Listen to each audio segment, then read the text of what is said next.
আসসালামু আলাইকুম, Rubina village cooking ব্লগে আপনাদের সবাইকে স্বাগত। আজ আমি আপনাদেরকে সম্পূর্ণ ভিন্ন স্বাদের নরম তুলতুলে অসম্ভব মজার বিন্নি চালের পুলি পিঠে বানিয়ে দেখাবো। আর এই রেসিপিটা একেবারে নতুন, তাহলে চলুন বন্ধুরা সেই রেসিপিটা দেখে নেওয়া যাক। প্রথমেই আমি পুরটাকে রেডি করে নিব। চুলাটা অন করে আমি একটা সসপ্যান বসিয়ে দিয়েছি। এবার আমি এতে দিয়ে দিব সামান্য সাদা তেল। তেলটাকে আমি মিডিয়াম আঁচে ভালো করে গরম করে নিব। তো তেলটা আমার গরম হয়ে গেলে আমি এতে দিয়ে দিব দালচিনি আর এলাচ। এলাচটাকে আমি মাছ বরাবর ফেটিয়ে নিয়েছি। এবার আমি এতে দিয়ে দিব দুটি কোরানো নারকেল।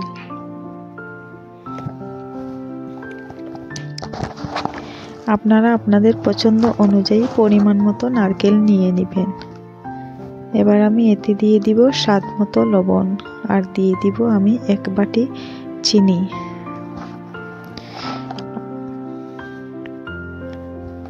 এবার আমি চিনিটাকে ভালো করে নেড়ে চেড়ে নারিকেলের সাথে মিশিয়ে নিব। মিষ্টিটা আপনারা আপনাদের পছন্দ অনুযায়ী দিয়ে দিবেন। চিনির পরিবর্তে আপনারা আখের গুড় অথবা খেজুরের গুড়ও দিতে পারেন।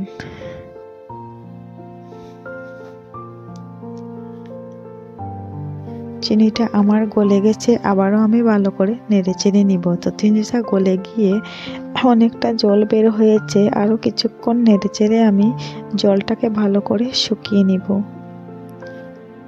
জলটা আমার শুকিয়ে গেছে, আবারও আমি ভালো করে নেড়ে চেড়ে নিব। পুরটা এত লাল করে ভাজার দরকার নেই, হালকা হালকা লাল লাল হয়ে গেলেই আমি চুলা থেকে নামিয়ে নিব।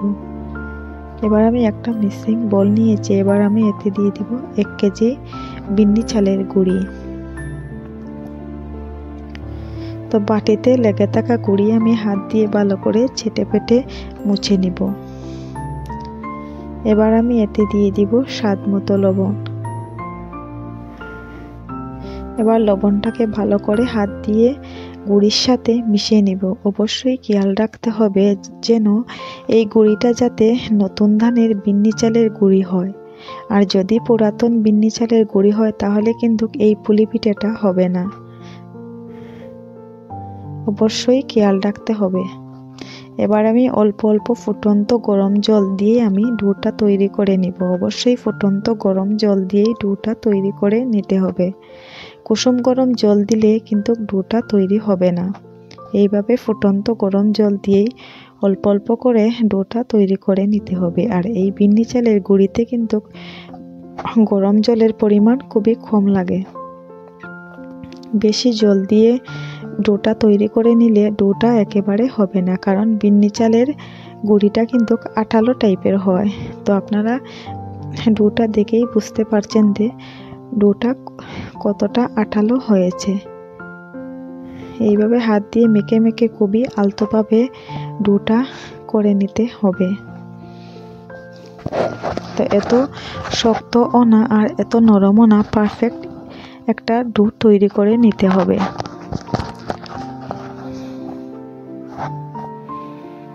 তো সাধারণত রুটি পরোটার মতো ডোটা তৈরি করে নিতে হবে। ডোটা আমার প্রায় হয়ে গেছে।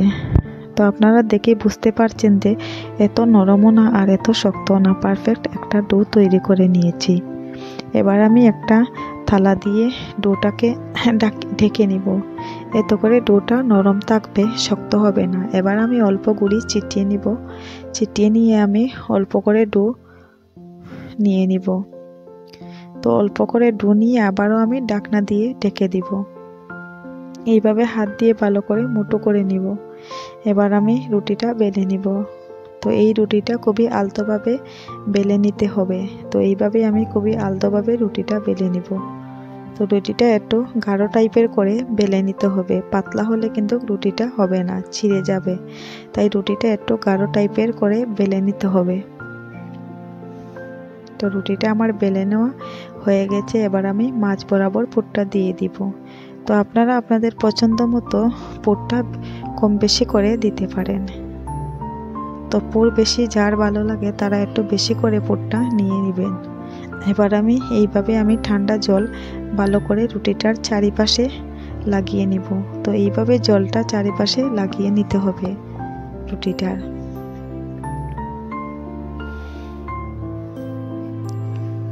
তো এইভাবে জলটা আমার লাগানো হয়ে গেলে এক পাশ অপর পাশে উল্টে আমি এইভাবে হাত দিয়ে চেপে চেপে ভালো করে লাগিয়ে নিব এক পাশ আরেক পাশের সাথে।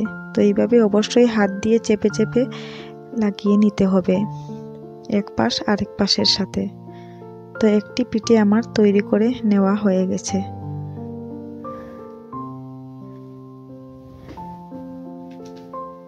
এবার আমি একটা প্লেটে পিঠেটা রেখে দিব। তো আবারও আমি অল্প গুঁড়ি ছিটিয়ে নিব। তো অল্প গুঁড়ি ছিটিয়ে নিয়ে আমি অল্প করে ডো নিয়ে আমি আবারও একটি রুটি বেলে নিব। তো এইভাবে আলতো করে আবারও আমি রুটিটা বেলে নিব। অবশ্যই রুটিটা একটু গাঢ় করে বেলে নিতে হবে।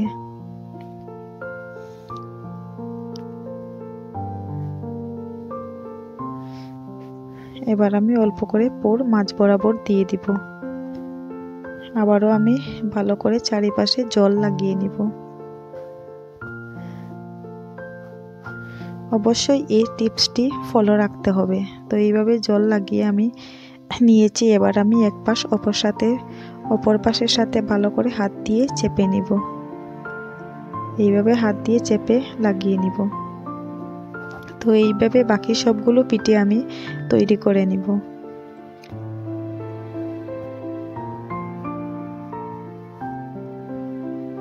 তো একইভাবে আমি বাকি সবগুলো পিঠে আমি তৈরি করে নিয়েছি। এবার আমি তেলের মধ্যে ভেজে নিব। তো চুলায় একটা লোহার কড়াই বসিয়ে দিয়েছি। এবার আমি পরিমাণ মতো সাদা তেল দিয়ে দিব। তো চুলার আঁচটাকে মিডিয়ামে রেখে ভালো করে তেলটাকে গরম করে নিব। তো তেলটা আমার ভালো করে গরম হয়ে গেছে। এবার আমি একটি একটি করে পিঠে দিয়ে দিব। চুলার আঁচটাকে মিডিয়াম টু লোর মাঝামাঝি রেখে পিঠেগুলো আমি ভেজে নিব।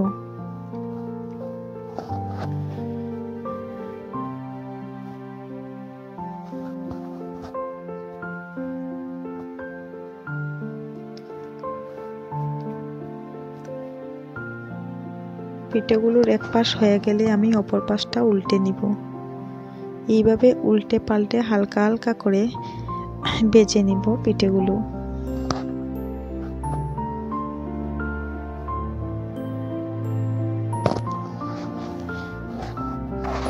এত কড়া করে পিঠেগুলো ভাজার দরকার নেই। হালকা হালকা ব্রাউন কালার হয়ে গেলেই পিঠেগুলো ভেজে নিব। হালকা হালকা ব্রাউন কালার করে পিঠেগুলোকে আমি ভেজে নিব।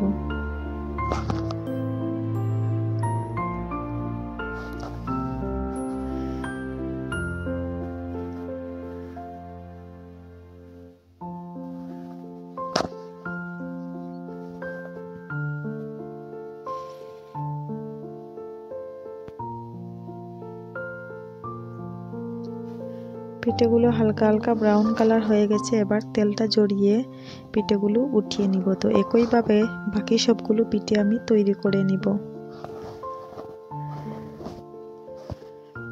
সবগুলো পিঠে আমার তৈরি করে নেওয়া হয়ে গেছে। এবার আমি একটি পিঠে আপনাদেরকে ভেঙে দেখাবো।